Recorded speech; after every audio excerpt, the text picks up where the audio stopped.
Hey there, welcome back to the Holy Post Podcast. This is Phil Vischer, and I am here with Christian Taylor. Hey, how you doing? I'm good. How are you, Christian? Good. And, I hear a siren. Is that coming to your house, Skye? Me and Skye, we're not far from each other. It's going down Naperville Road. Oh, and Skye Jatani. Hi, everyone. Hi, Skye. How are you? Hi. I'm all right. Yeah? Anyone have anything wild in it's been 2 weeks since we recorded, so anything wild happen? I didn't have anything wild, but I do have some news to share. What's the news? Well, we got an in-person screening date for Chagrin Documentary Film Festival, and we'll be having our world premiere on October 10th at 4:30 in the afternoon in Chagrin Falls Drive-In. Oh, that's fun. That's super exciting. And then we are now a semi-finalist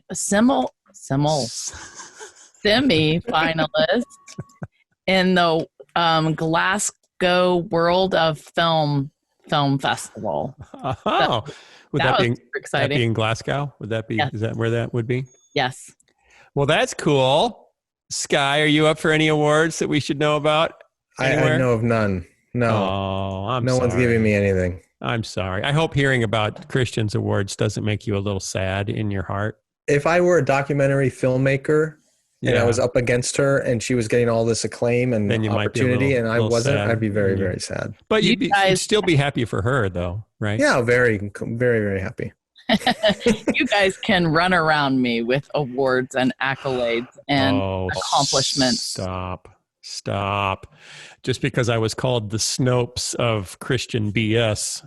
I did see that. I like that. I guess that's an accolade. Okay, here's the theme song.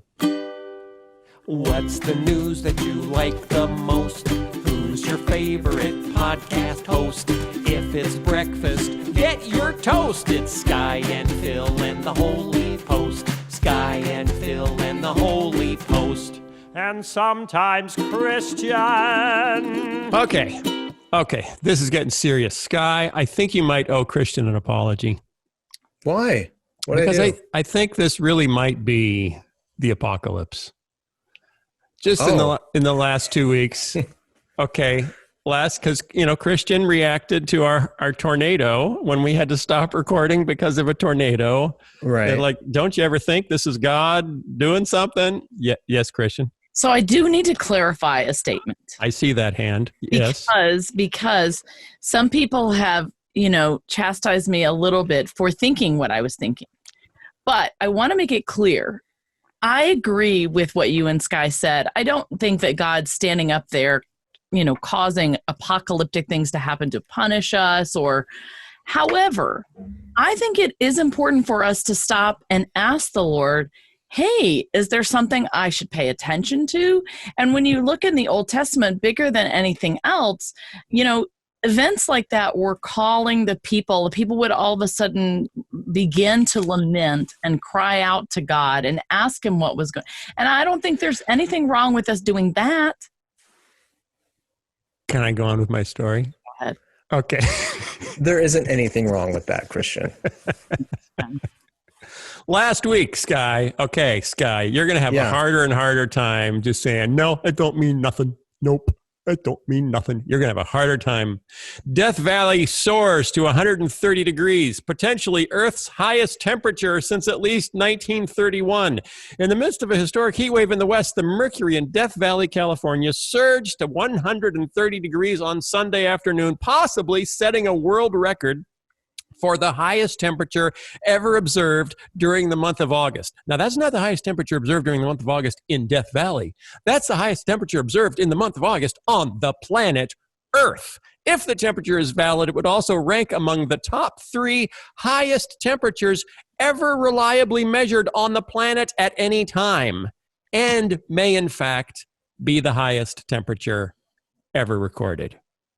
Literally, Skye. Okay. It's hell on earth. Okay? And how hot was it? But that's Death Valley. 130. Oh, yeah, it's always been Death Valley. It's never been 130 in August before. And then we got the fires now in Northern California, big two of the 10 biggest fires ever. And at the same week all this is happening, we have 2 hurricanes headed for the Gulf. at the same time. Two hurricanes that are going to intersect. And you guys left out the sandstorm that crossed the. Wait, was there a new sandstorm? No, not a new one. This is just in this year, the big sandstorm. Oh, yeah. Sandstorm. The Atlantic. Yeah, the sandstorm. We got Sahara sand in like New York. Like, poof. So Skye. Yeah.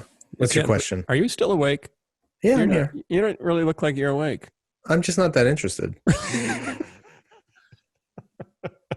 Don't tell me it's not starting to add up. Well, here's what's interesting is I could see why a Christian might take some of those data points that you just laid out and talk about Christian or Christian. Both. A Christian. Both. Or the person. Another person, say a secularist who's very much into environmentalism, would look at those same data points and say, this is all about global warming. This is all the reason why we need. Why can't they be? Why are they mutually? They're not. I'm just saying people will look at data points and filter them through their own lenses and interpret them to the point of view that they're biased toward. And it could be both. It could be neither. But I'm just saying this is what we do. Can I ask a biblical question? No, not on this show. So would you agree that in the Old Testament, God did use cataclysmic events to send messages, to wipe out people, to, Yes, but he also sent prophets to interpret those events and explain them to the people. And that's why we have Jerry Falwell Jr.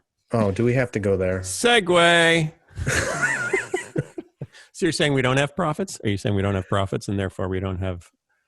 Because Pat Robertson said 9/11 was about the gays, or was it actually gays? Jerry Falwell Sr. said that. Oh, okay. So let me just get. Sorry, Pat. So you're saying there are no prophets anymore in our day and age? I didn't say that. I'm just saying that number one, Israel had a special covenant with God that the United States does not have.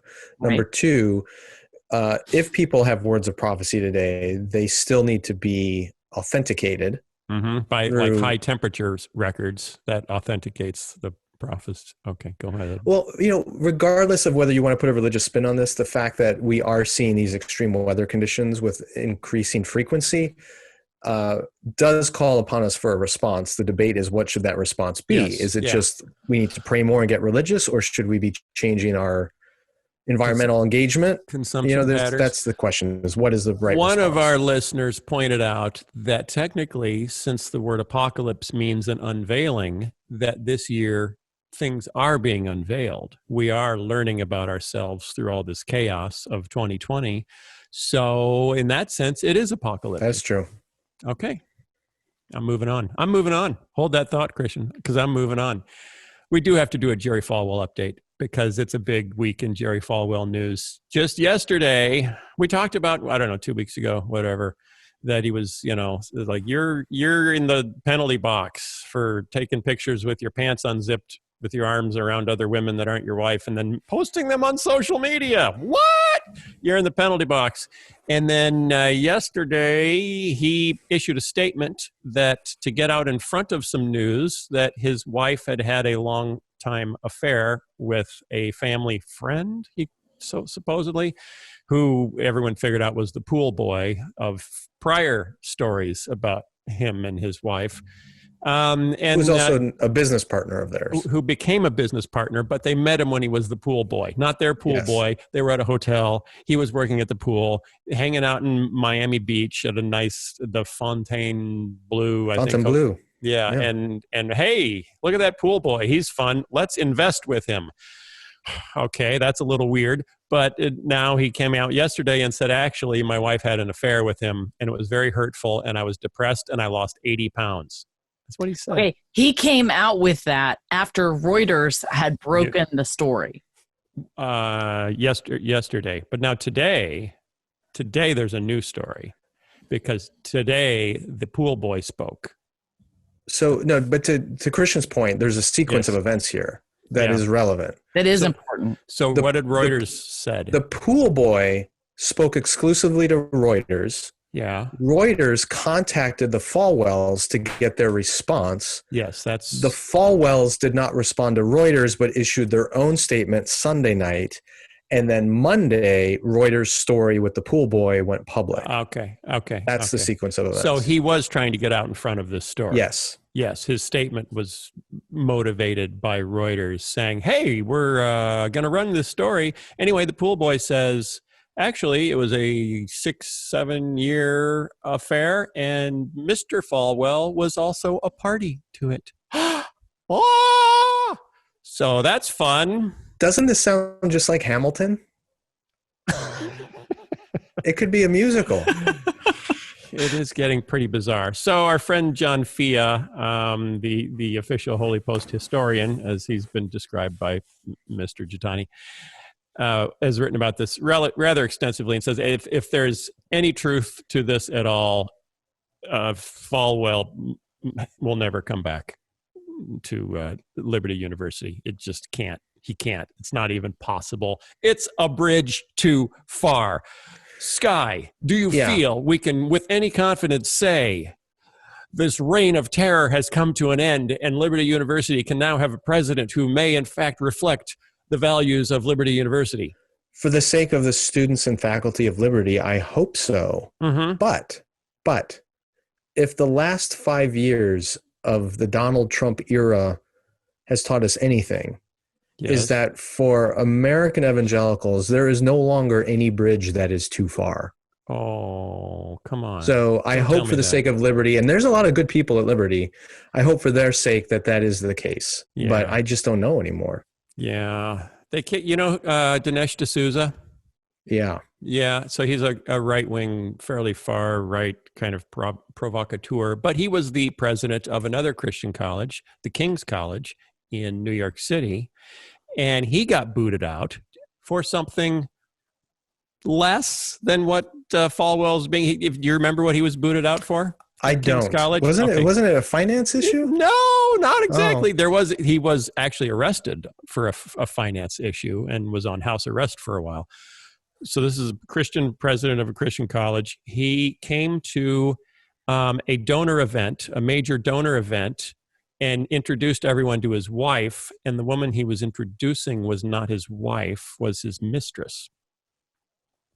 And he brought her to an event and introduced her as his wife. In his defense, he said, I was going to get divorced and I was going to marry her.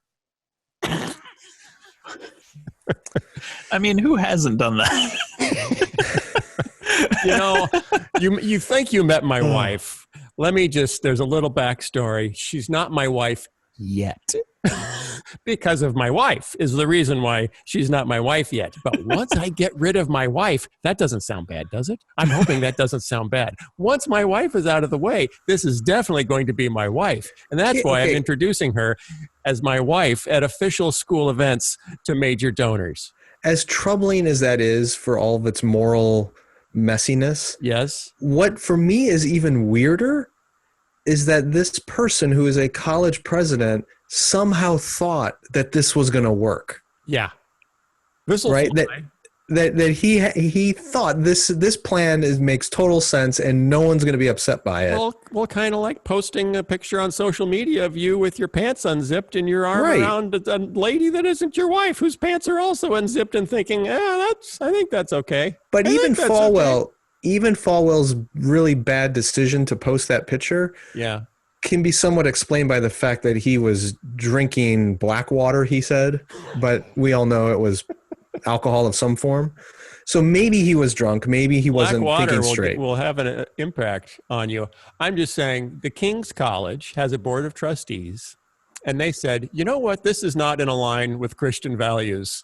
You're no longer our president. So Liberty University trustees, take an example. Take this as an example. You can do it. Show your fortitude. Show your Christian virtue. And let's get a president for a large Christian university that actually shares the values of the university. Okay. Hopefully that's the last time we have to talk about that. Hopefully. Christian, I would be fine with that. I would too. Anything you want to say? Nope. Okay. I'm still stuck on the first issue, which I would really love to go back and readdress. What, the weather? I didn't get to ask Skye one other question. My second question. What's your second question? The second question is, okay, he clarified the prophet question. The second question is, if God used those events then to send messages or whatever, we know he's powerful enough and can do that today, right? It's not that he can't. Can I respond? Of course. Because Skye was about to really launch into something beautiful, but I want to say something much less beautiful first. The Old Testament is the history of a nation, God's people as a nation in a physical location, in a physical place at a particular time, interacting with other nations. So the mechanisms that God often chose for those interactions could be cataclysmic, the sorts of things that would lift one nation up or put another nation down.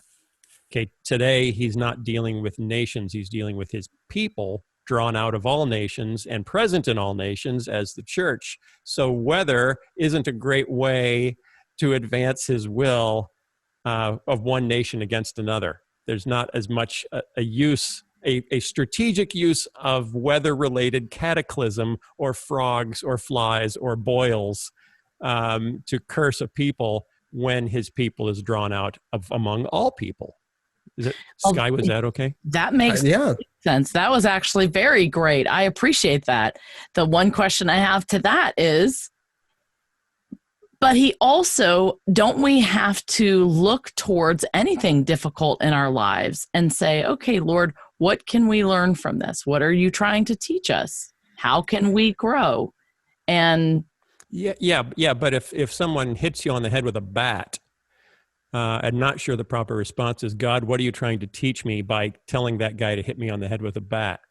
Because you're giving God, you're saying God did something really bad to me.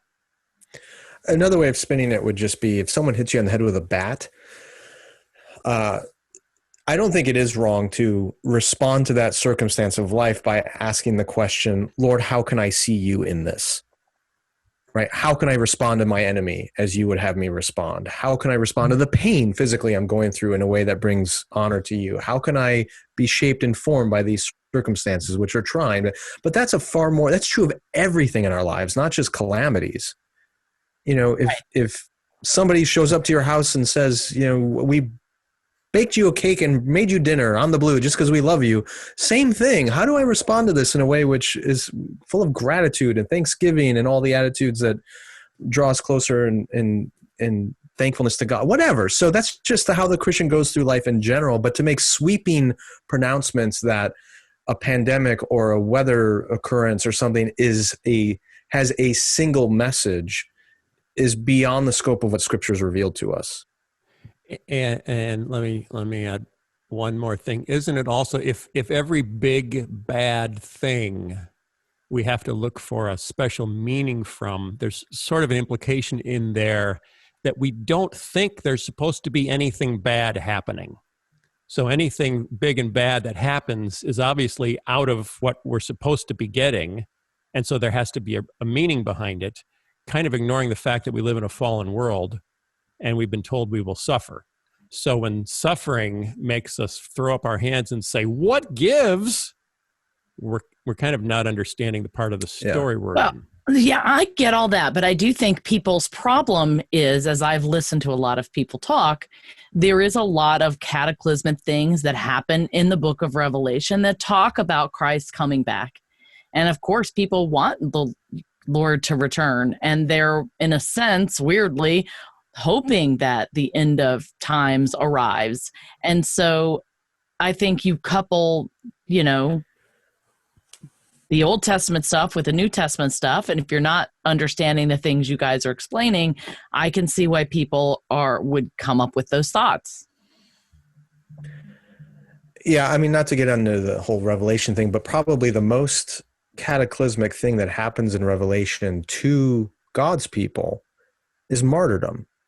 And there's even a point at which, I forget where it is in Revelation, it says, is this now the end? And the angel says, no, not quite yet, because not enough Christians have been murdered yet. right? The full number of martyrs hasn't been completed. Like, we need more Christians to die first. So, I acknowledge that there are certainly parts of the world where there is terrible persecution of Christians. But I'm sorry, wildfires in California and even the pandemic, hurricanes, all targeting the United States, there is not widespread martyrdom of Christians in the United States. There just isn't. So if people really want to interpret this as apocalyptic end times revelation kinds of stuff, they're setting their bar so low that it kind of, I think it's frankly insulting to Christians who are facing genuine persecution and martyrdom. So, I think that our listeners will be very thankful that you guys took the time to walk through that. So we'll see. They better be. They better be. All right, let's talk about John MacArthur. Can we talk about John MacArthur real quick? Yes, that was an interesting article. Yeah, John MacArthur was interviewed in some, I don't know, forget what, interviewed in some conservative something, and was asked about voting. And he laid it out very clearly for all of us Christians who are trying to figure out how we're supposed to vote this fall. He said that here's why a Christian can't vote for anyone but Donald Trump. Do you want to know why? Lay it on us. 3 reasons. He's got 3 reasons. 3. Number 1, abortion. Number 2, gay marriage. Number 3, transgenderism. This is the biblical teaching that helps us determine how to vote. And because of the biblical teaching on these 3 issues, we cannot vote for anyone but Donald Trump. And how will Donald Trump in a second term change any of those things, even assuming that they are as important as MacArthur says they are? Yeah, well, our friend John Fia also wrote about this and said MacArthur equates biblical teaching with abortion, homosexual marriage, and transgenderism. That's it. For MacArthur, biblical thinking about politics essentially comes down to these 3 things, and as a result, he believes Christians cannot vote for Joe Biden or any member of the Democratic Party. MacArthur went on to say, because he had a phone call, he was recounting the phone call he got from President Trump after he opened his church when it was illegal in California, and President Trump called him to congratulate him for breaking the law, because that's what presidents do. And he said, MacArthur said to President Trump, any real true believer is going to be on your side in this election. So if you're not voting for, which means, David French and and John Fia and quite a few other people that and Christian Taylor, they can't, as a matter of Christian faith, support President Trump. They're not real true believers. And what's interesting is because I've heard other people do this. Who's the theologian? He's written a ton of New Testament commentaries. He's older now, taught at Trinity. Come on, help me out. D.A. Carson? No, because he's also a big pro-Trump guy and has written. Oh, okay. Somebody will Google it. I know who you're talking about. Yeah. I can't believe I'm blanking. Oh. I'm sorry, whoever this My is. brain, I just had a brain freeze. They can't remember your name. My mom had glasses with him. Oh, yes. What do you want me to Google? It hurts. Jason, Google. I can't believe I'm blanking on him. New Testament commentator. He's big on male, female, gender. Trump lover. Shoot. New Testament commentator, Trump lover. Everyone is yelling out at home. I all know the name. We all know the name. It's this guy. Anyway, he's done the same. He's in Arizona now. Yeah, he's in Arizona now. Look it up, Skye. Yeah. I'm doing this. Okay. He's done the same thing of commentator, saying, Trump lover, Arizona. Nothing's coming up. Believe it or not. Here's why Christians can only vote for Trump, and it's because these are the issues that are important in the Bible, and then it's a incredibly truncated list of, because basically what we're looking at, and what I look at when I'm trying to decide how to vote, is what breaks God's heart, and is it breaking my heart? And if we think the only issues on the earth today that Wayne Grudem, thank you very much. Sorry, I totally blanked. Yeah, that's okay. We understand, Skye. Yeah. It's because of that black water you've been drinking. Mm-hmm. So Wayne Grudem and John MacArthur are very much of one mind of abortion, gay rights, and transgender, like bathroom rights. those are the things that God is upset about right now. And to skip poverty, racism, immigrants. Oh, was that your dog? Did your dog just sneeze when I said poverty? No. Alfie, stop sneezing. Skye, are you still there? Skye's gone. We lost Skye. I kind of froze up. Sorry. Was that Alfie sneezing? What is God Yes. trying to teach you through that? That's Alfie sitting on the chair over here hacking. So we could come up with a huge list of what is important to the heart of God about the whole world. What's affecting the least of these? Let's just start with Matthew 25 and go through the list of what Jesus is concerned about, and then say, okay, now look at the policies you're considering in light of that. And I guarantee you're going to come up with more things that weigh on God's heart other than abortion, gay rights, and transgenderism. Not that I'm not, I am pro-life, so I would like to see abortion minimized. But abortion's minimized more now than it's ever been, by the by. We haven't gotten to that story yet. But we're Okay. going there now. Yes, Skye, are you okay? Or are you still freezing up over there while Alfie sweetly hacks? Am I on here? Yes. You keep freezing. Because I keep like freezing. Phil keeps freezing. Anyway. Okay. There are two competing visions of Christianity at work here. Two. One Vision one is what I would call cosmic Christianity, from the Greek cosmos, meaning the universe or all things. And that's a vision of Christianity in which God cares about all things, in which Christ came to redeem all things, in which he is bringing all things into submission under him, in which all aspects of creation we are called to engage through our vocations, through our faith, in which we care about bodies and souls and families and cultures and societies and justice and the unborn, and like everything matters to God. Cosmos. Right.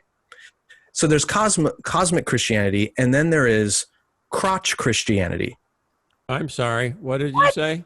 Crotch Christianity. Okay. Is that a real thing, or did you just make that up? That is what I call it. It is crotch Christianity. Oh yes, you made it up. Goodbye, it is God cares about our crotches and what's happening in and among them. So sexuality, abortion, transgenderism, gay marriage, what bathroom you use, that kind of stuff. Okay. And if that's your primary set of concerns, then John MacArthur, that makes total sense. I don't even know what to say about that, Skye. And there's a very old history. This goes all the way back to the early centuries of the church, where the first controversy was all about circumcision. That's all that mattered to some people, is, are you circumcised? And Paul's like, as he says in Galatians, neither circumcision counts for anything or uncircumcision, but following the commands of God. That's actually Romans 2. And later on, he says, it doesn't matter whether you're circumcised. What matters is faith working through love. Right. So that's the difference between cosmic Christianity and crotch Christianity. Yeah, I hear a new book coming. I think we might need some rebranding on that, but I think it's perfect. It's, if you want to put it on the cover of your book and then see which Christian publisher will put it out there. Oh, I'm not writing a book about it. Well, if you can't write a book, spouting off about it. Okay. So I hear you. I do think the next article will address his concerns. Yes, because a lot of people do come down to the single issue of abortion and say, well, we've been for 40 years, we've been fighting this battle. We need the right presidents to nominate the right justices to change the Supreme Court so we can overturn Roe, so we can get rid of abortion, so we can be, Christian again. And David French, our good buddy, who is conservative and considers himself a Republican and has voted, pro-life and pro-gun rights his whole life, is getting a lot of flack because he won't vote for Trump. And he says he would never vote. He's a never Trumper. And so he listed just one of the many tweets that he's gotten that said, David French, you are an antichrist that bears false witness daily, and should your new side somehow win, meaning people that don't like Donald Trump, you will have the blood of dead unborn children on your hands when you face judgment. So he simply asked the question, is that true? Will people who vote against Donald Trump be responsible for abortion going forward. And so he dove into that to say, how much do politics and the presidency actually impact abortion rates in the United States? Now, it's been 50 years since Roe v. Wade. So he did this just last Sunday. He put out this essay to dive into this. And he has 5 main points, all of which are worth mentioning because they're quite interesting. He says, decades of data and decades of legal, political, and cultural developments have combined to teach us a few simple realities about abortion in the United States. Here's what David French says we've learned over 50 years about abortion in the United States. Number 1, presidents have been irrelevant to the abortion rate. That's a little... Not according to all the Republican presidents that have run for office in the last 40 years. I think he's basing it more on data than what people say. Yes, based on data, not on people's opinions. If you look at abortion rates and how they've been steadily declining for 40 years, you realize they decline just as much or more when there's been a Democrat in the White House as when there's been a Republican in the White House. Number 2, judges have been forces of stability, not change in abortion law. And this one's kind of a kick in the teeth, but it's absolutely true. If you look at history, even the most conservative justices, when they get to the Supreme Court, have a tendency to vote for precedent, much more so than voting to completely throw away precedent. He said there's only one current sitting justice that has said while they are a Supreme Court justice, they believe Roe v. Wade should be overturned, which is Clarence Thomas. And most of the others have, in fact, when they actually vote on issues, vote more to maintain precedent than to radically change things. The Supreme Court does very little radical changes, and you might say the Obergefell decision with gay marriage is an example of a fairly radical change, but even that was in line with other decisions building on that going back about 100 years. As my brother has walked me through before, and very interesting, different conversation. Number 3, state legislatures have had more influence on abortion than Congress. When you look at the regulations that actually affect access to abortion, most of them come from the state level, not the national level. Number 4, even if Roe v. Wade is overturned, abortion will be mostly unchanged in the U.S. This is the one that I think more Christians need to really wrestle with. Yeah. Because, and I don't think it's on purpose, but a lot of them have been led to believe that overturning Roe v. Wade is sort of the holy grail that will solve the abortion problem in America. If we can just get enough Supreme Court justices to overturn Roe v. Wade, we can stop abortion. And it's just patently untrue. Yeah. I had to point out, I think I was interacting with Eric Metaxas on Twitter. And he said, we got to get rid of Roe v. Wade, make abortion illegal. And I just had to point out, Roe v. Wade didn't make abortion legal. It made it illegal for states to make it illegal, which means if Roe v. Wade goes away, it is now again up to the states. And as David French points out, the majority of Americans live in the most populous states, which typically have the most progressive reproductive laws and public opinions. So the majority of Americans will still have access to abortion, even if Roe v. Wade was overturned. And for other Americans, all you have to do is drive to one of those states. And I think it was just a few years ago, the abortion rate today in the United States is actually lower than it was before Roe. Right. Yeah. So strictly speaking, we have already managed to reverse the impact of Roe on the actual abortion rate without getting rid of Roe. Yeah. So what's so big? I think this is a dog whistle. This is a dog whistle. And I think Republicans campaigning do understand that all they need to do is keep throwing that out there and people will buy it and believe it. To be fair, though, Christian, it's not just Republicans. I mean, Democrats run on protecting Roe as a rallying call for their voters. Right. So both sides use this Roe issue as the kind of catnip that gets their bases upset and motivated. Whereas, in the actual number of abortions happening, Roe is almost irrelevant at this point. Yeah, David French quotes one study that estimated if Roe was overturned, the amount of abortions might decrease in America by about 10%, 10 to 12%, because of lack of access from conservative states and people that can't make the drive to a more liberal state. So that everything we've been fighting for in terms of presidents and justices may ultimately have the ability to only do 10% of the impact that we want. In the meantime, we've already had a huge impact on a state and local level, and even in public opinion, because his fifth point is what we're ignoring is the pro-life movement has an enormous cultural advantage, that when you actually interview people about what they believe and what they want for in their own lives, nobody wants an abortion. No woman wants to have an abortion. That is simply not, but the questions we're asking, because he quotes an interesting study done by Notre Dame University, where they wanted to find out people's opinions about abortion, but they never used the word abortion in the questions they were asking, and so people didn't go political. They didn't come out with their political ideologies. They just came out with their point of view. And the vast majority of Americans are concerned about, if I have a child that I can't afford, is there good foster care? Do I have access to adoption? Are there reasonable things that a woman can do with a child that they cannot afford to keep? Because at the end of the day, no one actually wants to have an abortion. And no one is terribly upset when the rate goes down, unless it's because poor women are being prevented from having abortions and are suffering as a result, which you will hear that concern. This makes me wonder if overturning Roe might, in best case scenario, reduce abortions by 10%.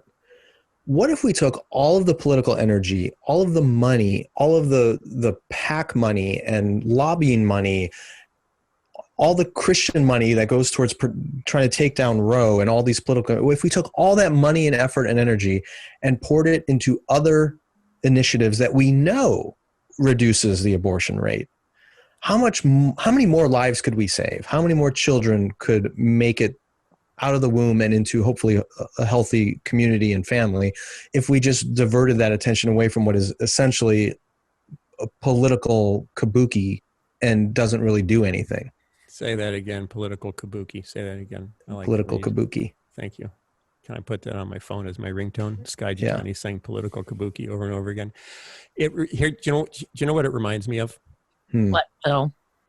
See, the problem is that, there are a lot of people who have spent most of their adult lives fighting this battle, saying we have to get rid of Roe. We have to overturn Roe. And so it's very hard to say, whoa, wait a minute, maybe that's not the right battle to fight. Maybe I can put down, because fundamentally you say, did I just waste 20 years of my life? And I've set up this whole ministry that's all about this, and we're raising funding from major donors so that we can try to get conservative justices so we can overthrow. And it reminds me of the debate over young earth creationism. And the number of people who have invested their whole lives in fighting the fight that you have to believe the earth is 6,000 years old or you're giving up on the Bible. And then you have someone, a couple different positions, but like the one from John Walton that we've talked about on the podcast, who comes out and says, wait a minute, well, here's, I think, a more accurate way to read Genesis 1. And if this is right, you don't need to fight that fight anymore. And for some people, it's like, oh, what a relief. I was never quite comfortable with that fight. For other people, it's like, that fight was my life. Right. How can I accept what you're saying? You're telling me I've wasted my life. And I think these two things, because they're sacred cows, evolution, the age of the earth, and abortion are sacred cows for conservative Christians. And we which can almost become, well, not abortion as a sacred cow, but Roe v. Wade, the overturning of Roe v. Wade as a sacred cow. It's like, we have to get rid of that because it made America evil. There have been abortions since the time of the ancient Egyptians. They've found wall paintings in Egyptian tombs that showed abortion techniques. So abortion was not invented in 1973, and it's not going to go away even if Roe v. Wade goes away. Ultimately, what you want is what leads women in that direction, and how can we lead them in another direction? How can we help them make a different choice? But if it's become such a sacred cow that we feel like we're giving up our identity, if we give up that specific battle to overturn one law, we can't let go of it. You know what it reminds me of? I do not know, but I hope that it's fun to say. The Boston Red Sox. Oh, that is fun to say. Why does it remind you of the Boston Red Sox, Skye? It could probably also apply to the Chicago Cubs, but I know there was a study done. What year was it the Boston Red Sox finally won the World Series after their long... 2004. Yeah. So what they found was the year after they won the World Series, there was an increase in depression rates in Boston. Yeah, they didn't have anything to live for. Right, because their whole lives had been maybe next year. Maybe we'll, it was all about the fight. It was all about being the happy warrior, right? Fighting the battle for our guys. For the Cubs, it was the lovable loser. Exactly. We're the lovable losers. That's my identity. Yeah, but once you win, that identity disappears. Yeah. And there's a sense of, I built my whole significance around fighting this fight, and now the fight's over and I have no purpose, and that sense of loss comes seeping in. So I think you're absolutely right, Phil. There is a cognitive dissonance that people are met with when the facts present themselves the way David French laid them out, and you realize, maybe I'm fighting them. I would hope that a mature person, a mature believer would look at the facts and say, you know what, abortion is still a significant problem in our culture. There are still a lot of women facing difficult pregnancies who have these decisions, and a lot of children that need help. Maybe what I need to do is just keep the passion and keep the interest and keep the conviction that this matters, but divert some of that energy away from just the presidential election and making sure red wins instead of blue, and diverting it toward local efforts or policies, no matter who's president, that is going to help lower the abortion rate, making adoption easier and less expensive, all these things that we can do no matter who's in the White House. That has an impact. So I would hope nobody just drops out and go, oh, who cares? It doesn't matter anymore. Yeah. It's about being more strategic and efficient in the way we're engaging this issue, not about whether we engage or not. But Phil, correct me if I'm wrong. David French in that article also said, when you get beyond just asking people if they're for or against abortion, or they want to turn over Roe v. Wade, and you start asking them what they do with their money and what they do with their time, does it go any farther? And sadly, it doesn't. People can say they're against abortion and they want to elect Republicans, and that's where they want to put their energy and their money. But when you go to actually looking at what people are doing to help bring that birth rate or that abortion rate down, it's not there. Right. It's easier to just be upset about something and pull a lever once every 4 years, thinking that will make a difference. To make the difference. So to find out, it really probably won't make much of a difference. So we can still make a difference. That's just not necessarily the way to do it. And to throw away every other issue, to throw away concern for immigrants, concern for the poor, concern for refugees, concern for the environment, to throw all of that away to try to get rid of one law on the books. I think at some point you have to say, is this really the right fight, the right way? Good fight. Is it the right way? Right. Okay. Skye, we have a guest. We do. And we talked about her a few weeks ago, and we said her name wrong the entire time. Yes. Yes, we said Du Mez. And it's Du Mez. It's Du Mez. You say Du Mez. I say Du Mez. What's her first name? Kristin. Kristin Du You're Mez. catching me. I see. I had all this. Let me find my notes because I've interviewed her last week. Don't you prepare for these? I do prepare. People are counting on us. It's Kristin Kobes Du Mez is the way you say her name properly. Okay. And we did her story, and some people said, "Hey, you shouldn't talk about her book if you don't interview her." And so we said, "Okay, we'll get an interview her." And so you did. And I did. It's a good interview, and now everyone gets to hear it. I think people will be excited, and we have a bonus feature for our Patreon subscribers where she also shares, and it's very interesting. So Patreon folks, you guys get that extra bit, and if you're not a Patreon supporter, all the more reason why you should jump on and join the crew. Jump on. You don't want to miss the extra bit. I have no idea it was. I just know that her name is Du Mez, and I'm going to be there. Okay, thanks everybody, and we'll be back with another great interview next week. Bye, everybody. In a very unscientific Twitter poll, I asked people about their church engagement amid the pandemic. About half said they are still watching their church's online streaming service, but 25% confessed that they've tuned out completely. This global health crisis is making a lot of people rethink their church involvement. It's causing us to ask questions like, can we be the church without a building? Why do we put so much emphasis on preaching? How do we fulfill the church's mission if we can't gather in large groups?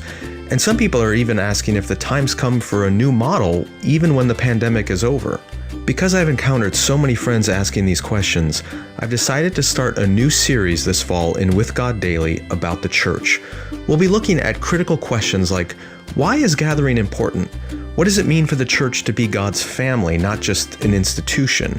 Why do some churches focus on the table and others the pulpit? How has consumerism affected our view of the church? And what are pastors really for anyway? And that's just scratching the surface. You can join the series by signing up at withgoddaily.com. A donation of any amount will not only get you access to the daily email and audio devotional, but you can also download the mobile app for the full archives of With God Daily. There's never been a better or more critical time for us to think deeply and prayerfully about the church. So sign up today at withgoddaily.com. It's the daily devotional for people who hate daily devotionals.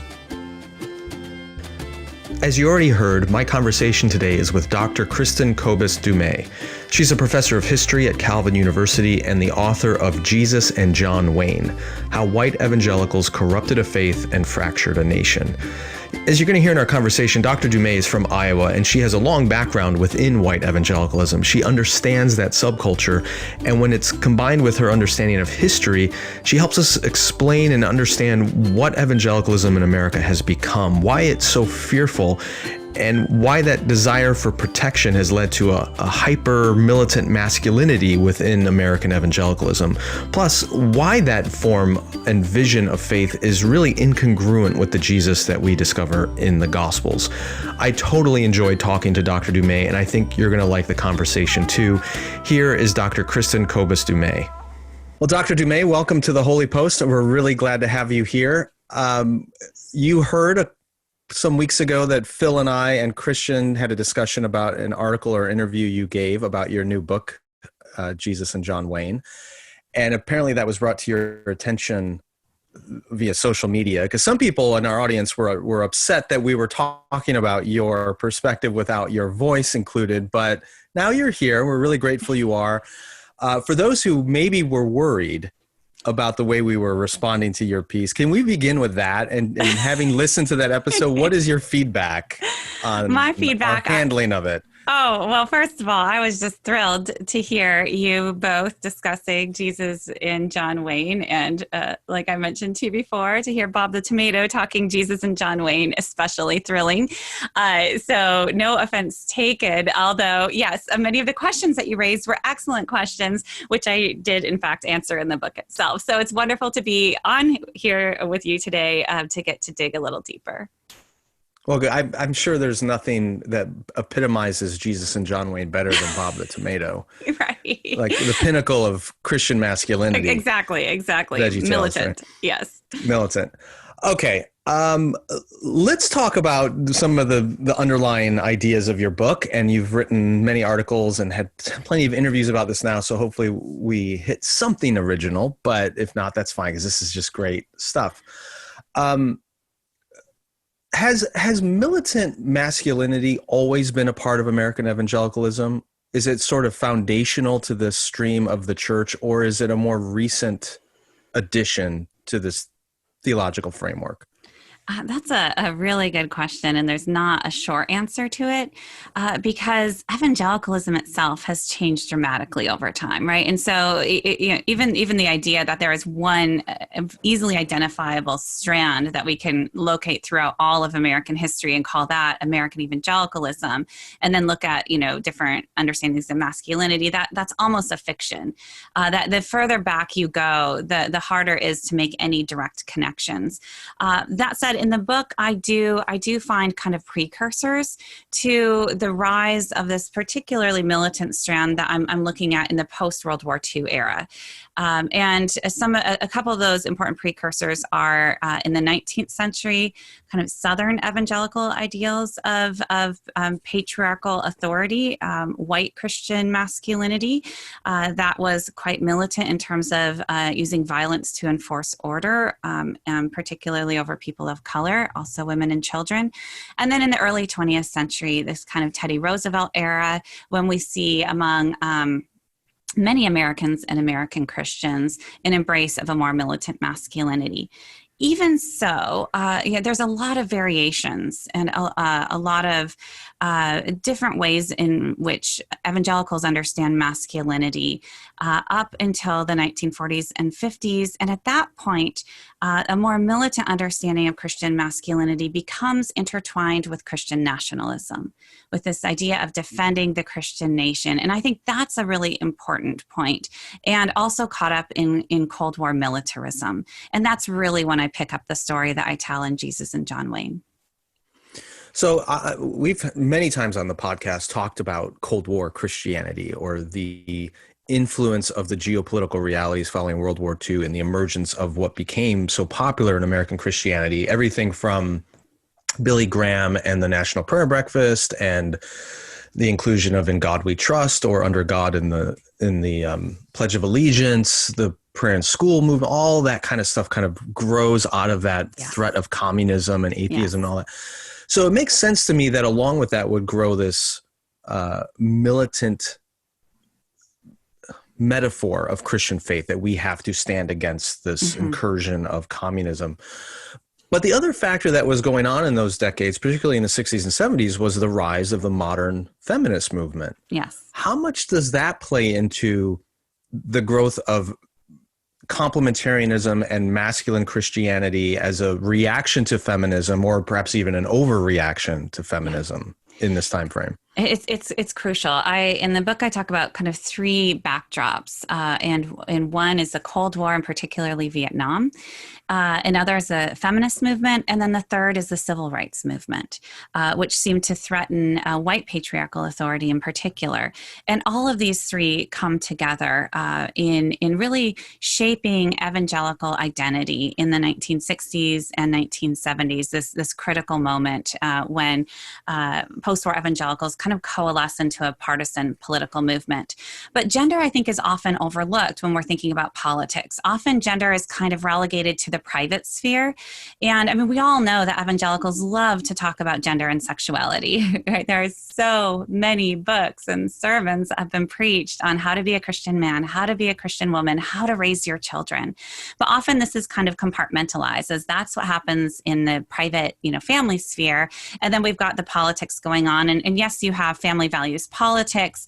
But what I found when I was looking at these books on sexuality, on gender, on how to be a Christian wife, husband, already in the 1960s, just how focused they were on the nation, on defending the nation, and how you needed to be a strong man, and women needed to promote strong masculine authority in order to defend the country against the communist threat and defend the church and the home against domestic threats. And I was just repeatedly startled by just how political and kind of globally oriented these discussions of gender were in evangelical circles. So unpack that a little bit more. How I can understand how Christians would feel threatened by communism as an atheistic ideal. What is it about communism that's threatening to masculinity?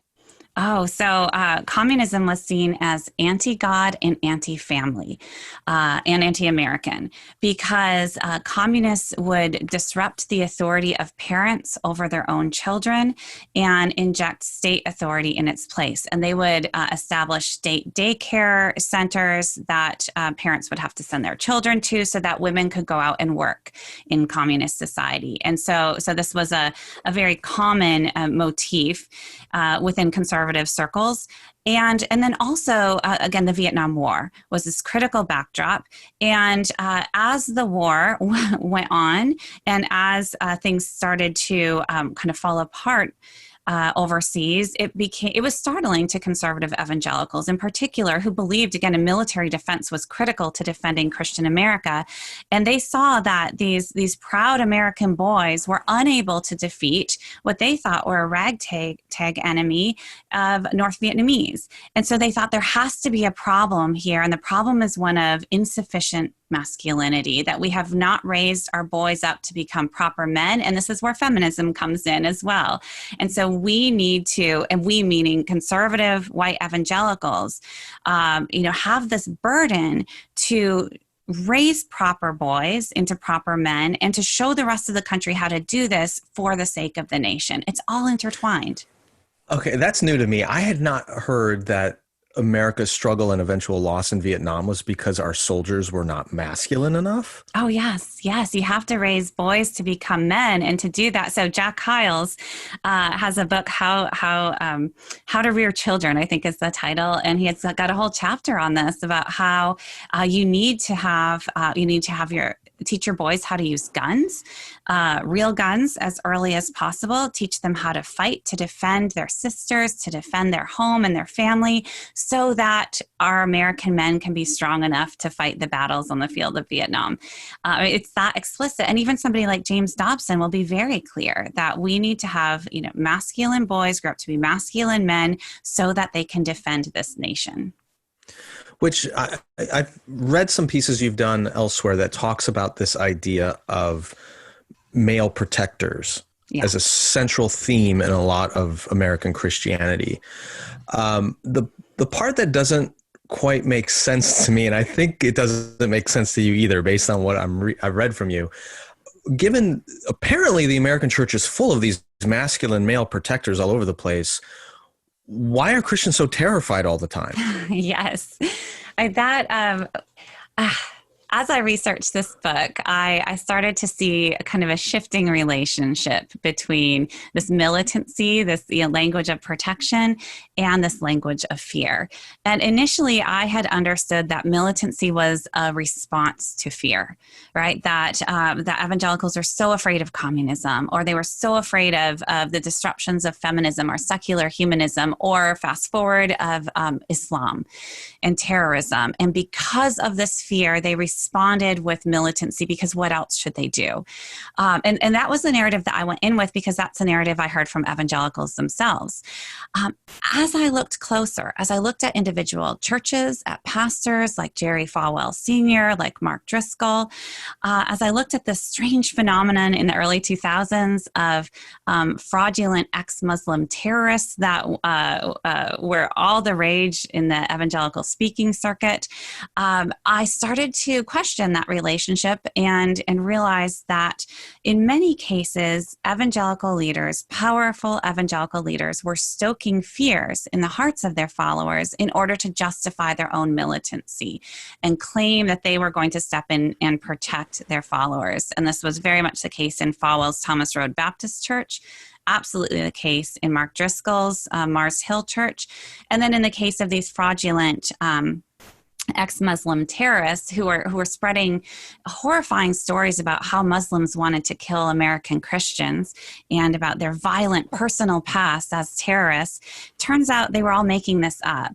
And it also turns out that the conservative evangelicals who were promoting their work, including organizations like Focus on the Family, actually knew that they were making their stories up and yet continued to promote them. And that was just this crystallizing moment where I really had to ask, what is going on here?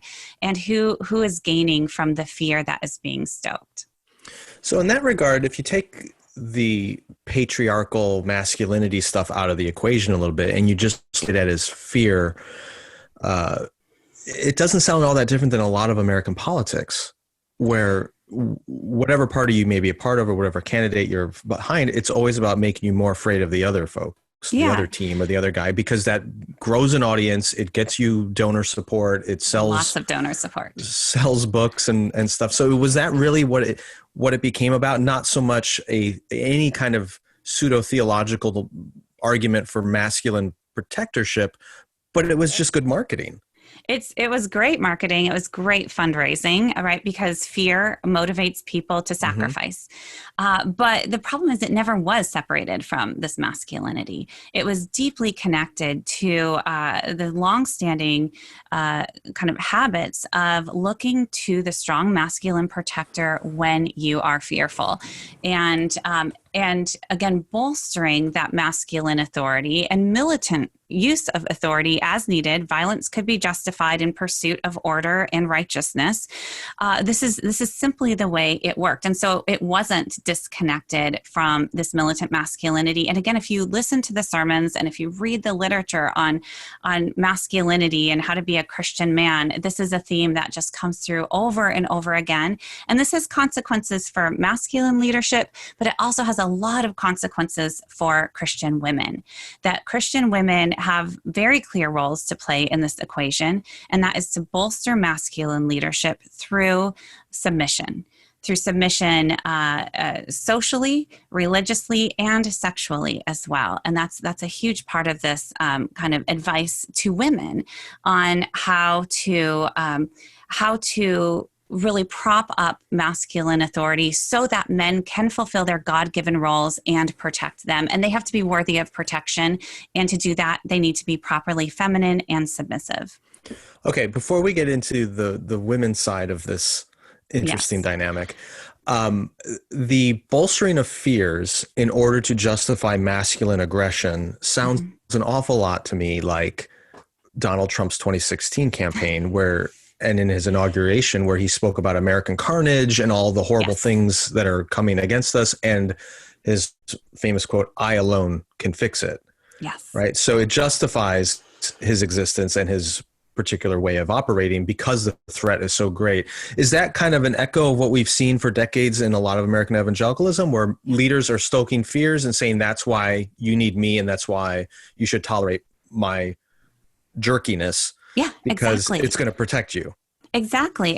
And so, people like James Dobson will really emphasize testosterone, that this is God's gift to humanity by filling men with testosterone so that they have the strength and the aggression necessary to fulfill their role. I thought that was the role of the Holy Spirit. And it's been testosterone this whole time. It's testosterone. I didn't know that.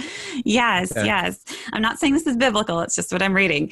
Yes. And then testosterone makes men aggressive, and it makes men dangerous, but it also makes men heroes. And so you kind of have to accept the whole package.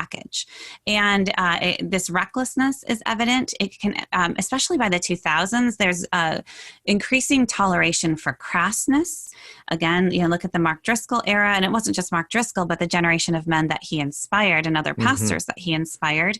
And this idea that crassness and that recklessness actually testified to authentic God-given masculinity. And you're absolutely right. It's a small leap from that mentality to somebody like Donald Trump. And I opened my book with a story of Donald Trump speaking at my alma mater, Dordt College, in January of 2016.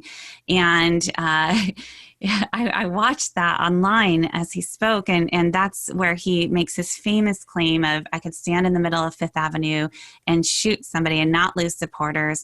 And he made very clear, he knew he was at a Christian college. And so Robert Jeffress opened with prayer for him, a very militant prayer, a culture wars prayer. And then Donald Trump said, "I will protect Christianity," right? And so he is taking on this mantle. He was the strong man. He was their ultimate fighting champion.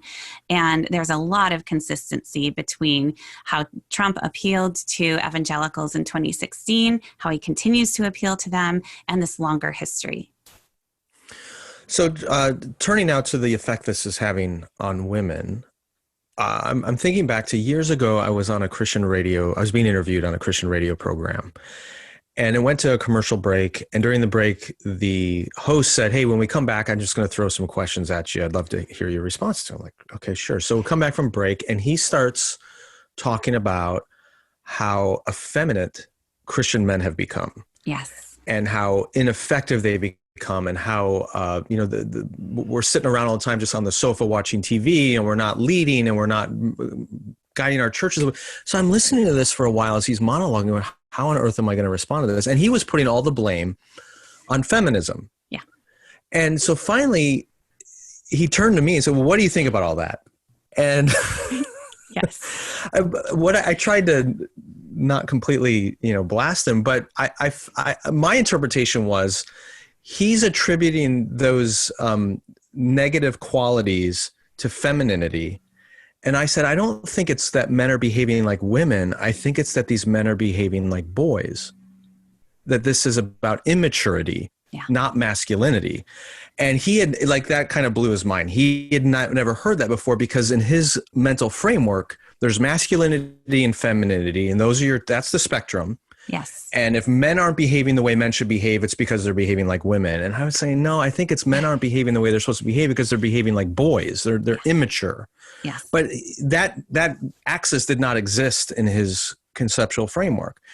Is that common, or because Yes. I wasn't raised that way. I don't feel like I came from any kind of Christian community that thought that way. But apparently, is that more common than I've been led to believe? It is more common. I mean, I came across that repeatedly, particularly in terms of, I mean, you're talking about immaturity, kind of laziness, sitting on the couch, playing video games comes up a lot. That is a kind of immaturity, and it's recognized as such at times. It's not always labeled feminine. But you'll have many traditional Christian virtues, such as gentleness, kindness, self-restraint, these, fruits of the Spirit, teachings such as love your enemy, love your neighbor as yourself, turn the other cheek. These are explicitly labeled feminine. And so they're great for Christian ladies, and they should be exhibiting those. But there's this real division of Christian virtues into feminine qualities. And again, those are great for nurturing women. And then there's what it takes to actually lead the church and lead the nation. And those are these masculine attributes that will be sullied if they are influenced by these gentler virtues. And that's absolutely a discourse that we see. And that gets to the title of my book too, Jesus and John Wayne. And it connects to what we're seeing with Donald Trump as well. Often it was Christian men had to look outside of their Christian fold to find models of this militant masculinity, often mythical models, because they had to find men who were not, in fact, formed and shaped by the gentler virtues, the fruits of the Spirit, and so on. And so there was a real admiration for men who kind of had the balls to lead without being somehow constrained by some of these traditional Christian virtues. Is that kind of a sideways way of criticizing Jesus as not masculine enough? Oh, well, I mean, they could because he clearly practiced those qualities listed in the Sermon on the Mount. Well, not if you read these books, right? They recast Jesus as a warrior Christ. And so they love, and you're looking confused. But the place because where a significant amount of the gospel narratives are the passion narratives. Absolutely. So what they do then is, I mean, what are their favorite passages, right? There's a lot in the Bible, a lot in scriptures, and evangelicals will talk about being Bible believing, and it's all about the authority of the scriptures. But if you read the Bible, right, it's a complicated book, and there's a lot in there. So which passages are you really looking to? And to bolster this kind of militant masculine he-man of a Jesus, they'll look at clearing the temple. And also to the book of Revelation, right? That's where you get this kind of imagery of warfare, of kind of bloody victory. And that's the Christ that they really hold up. And that's the Christ that they want to emulate, this warrior Christ. Well, okay, let's take Revelation for a second. I mean, obviously a book of profound symbolism and metaphor. Mm-hmm. And there's that well-known scene where John is told, look, the Lamb of God who's worthy to open the seal, or the Lion of God who's worthy to open the seals. And he turns and he looks and he sees a lamb that appears to be slain.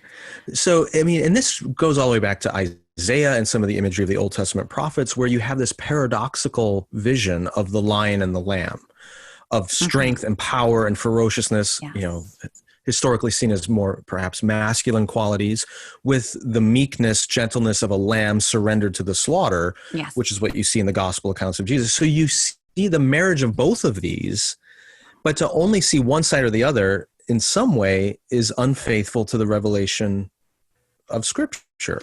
So I don't mean to defend this view. I hope that's very clear. But, no, I know you're not, but I am arguing through you against them. What some of these writers will do is locate that as an eschatological pacifism. Yes, there will be a time when Christ brings peace, but that comes only after he slays his enemies. And to jump to that era of peaceful coexistence, when then sure you can be as loving, as gentle as you want, that is going to leave us vulnerable right now because we are in the battle. And if we're in the battle now, we need to fight. We need to be equipped for the fight. And so that's kind of how they make sense of that. In this current moment, we need to fight for the church, and we need to fight for, again, Christian America. Right. I don't buy it. I'm glad you don't. Because I know you. Well, because in this era, we're to take up our cross and follow Jesus. We are to emulate not the militant Christ at the second coming, but the Christ who went silent to the slaughter at his first coming. Yes. This is the era of the cross, right? So they're bypassing that as well. Okay, let's go a little further into the effects that this model has on women, or pretty much everyone in the church, frankly. Yeah. Is this marriage of evangelical Christianity and militant masculinity, does it create abusive leaders in the church, or is it merely a way of justifying people who are already abusive?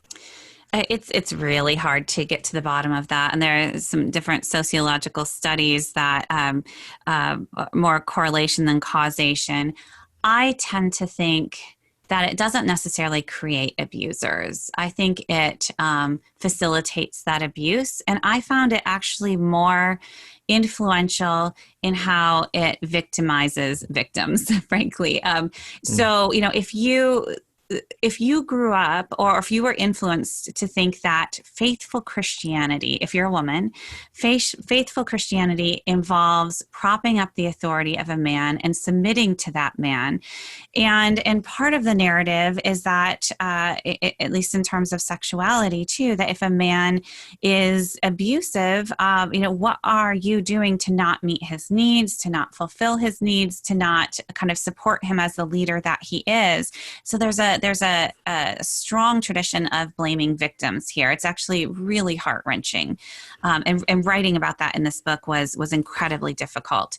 Did you cover the Ted Haggard scandal? Yes, I did. At all? Yes. So I recall when that all hit the fan.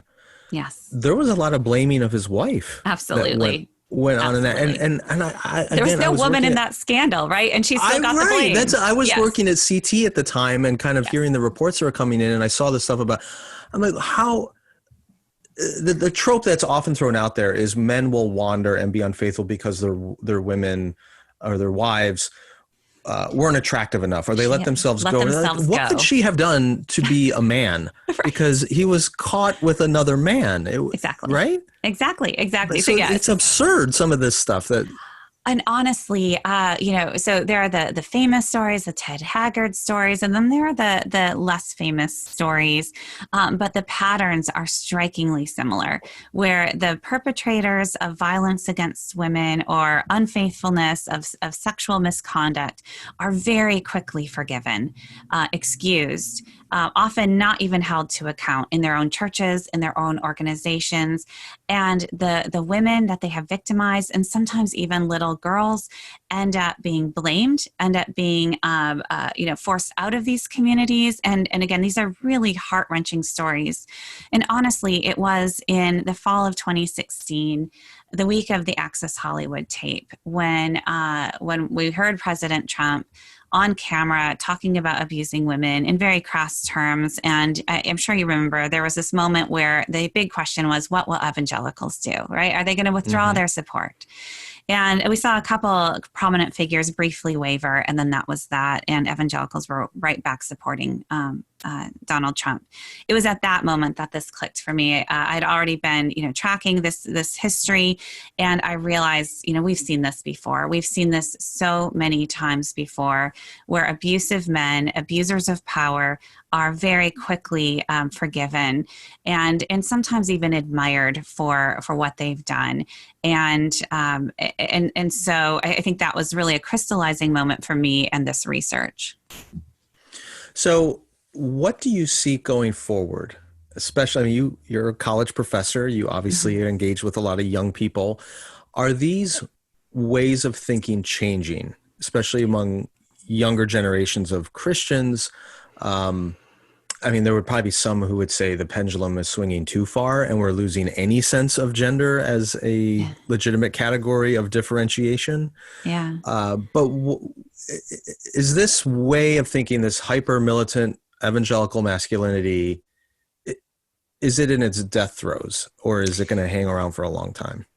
So hard for a historian to predict the future. So let me see what I'm observing. What I see right now, and what I have seen the last few years, is both this kind of militant masculinity and real stark emphasis on, quote unquote, gender difference does seem to be lessening among the younger evangelicals. I think in part because the cultural hold that the evangelical subculture has on younger evangelicals right now, it's just not as strong. When I was growing up in the 1980s and 1990s, I lived in this subculture. I listened to only Christian contemporary music. I only shopped at a Christian bookstore. I was just very much a part of this. Read Christian books, went to Christian schools, and I think it's much harder for a young person to grow up, with Instagram and social media, and the culture is much more open to them, I think, and so I think there's just less of this hold. And then there's been a cultural shift, particularly on sexuality, on LGBTQ issues. And I absolutely see this in the students who come my way, much more of an openness to not just tolerating, but appreciating difference from those outside their community, and much more familiarity with that. So I do think that there is a generational change that is evident, and survey data bears that out. That said, young evangelicals have a way of growing up into older evangelicals. And so you always have to be really careful about predicting this massive shift because it doesn't always it doesn't always bear out in the way that we might think it will or ought to. In the last couple of years, there's been some, let me back up. There was an assumption some years ago that if you hold to a complementarian theology, it's going to lead to the kind of stuff we've talked about, right? More abusive circumstances where militant men kind of run the show and women submit to things they probably shouldn't. And there was this celebration of, well, if you just hold to an egalitarian view of men and women, you can avoid all those pitfalls. But we've seen a number of more recent scandals. Let's talk about Bill Hybels, yes. Right. So it's kind of burst the bubble that just merely holding an egalitarian theological point of view will eliminate these problems. Oh, no. Yes. Look, I'm a Calvinist, right? So I believe in human depravity. But it really does come down to power. How do we understand power? Yeah. And how is that power wielded? And here I would say Bill Hybels, from what I've observed, had some similarities with conservative evangelicals, with folks outside of the church as well, who really like to consolidate power and wield that power. And so is complementarianism linked to larger abuses of power? And that's a tricky question. On a personal level, I can attest that I know lovely complementarian men who would never dream of, abusing women, who are generous and compassionate. But then there's also the question of, if you want to get into biblical interpretation, understanding, what is God's will for women and men. maybe a more fundamental question is, what does power look like within Christianity? Well, how does Jesus Christ model power? And as I think we were kind of talking about before, it's the opposite of worldly power. It's a divestment of power. It's giving up. And so actually my first book was on the history of Christian feminism in the late 19th and early 20th century. And the women that I studied there were remarkable women, and made the point that if Christ was all about divesting himself of power, why on earth would men seek to claim power over women in the name of Christ? And that's this kind of fundamental conflict at the heart of at that time, Victorian gender roles, but in our time, I think complementarian gender roles as well. Well, I'm glad you bring that up, because we're about at the end of our time. But I'd love for you to stick around, because I want to talk for our Patreon subscribers about that first book of yours. Sure. We happen to be recording this on the 100th anniversary of the ratification of the 19th Amendment, giving women the vote. So for those of you who've supported our podcast, thank you. Go to our Patreon page, and we're going to have a bonus interview with Dr. Du Mez about the role that faith played in that movement to get women the vote, which is, I think, kind of complicated. It's not as clear cut as I may have thought. So I'm looking forward to having that conversation with you for our Patreon subscribers. If you haven't gotten her new book, Jesus and John Wayne, we've talked about it multiple times now on this podcast over the recent weeks. It's just a fascinating lens through which to see contemporary evangelical culture. And apart from race, which has obviously been a big factor in our conversation recently, this is the other one, power and gender. Oh my gosh. It's just so clarifying and helpful, if not a little bit disconcerting. But Dr. Du Mez, thank you so much for your time today and for being with us. Oh, thank you. The Holy Post Podcast is a production of Phil Vischer Enterprises, that's Phil's company, and Skye Pilot Media, that's Skye's company. Production assistance by Julie Betcher. Editing by Jason Rugg. Help us create more thoughtful Christian media by supporting us at patreon.com/holypost. Also, be sure to leave a review on iTunes so more people can discover thoughtful Christian commentary plus ukulele and occasional butt news. Visit holypost.com for show notes, news stories, and more.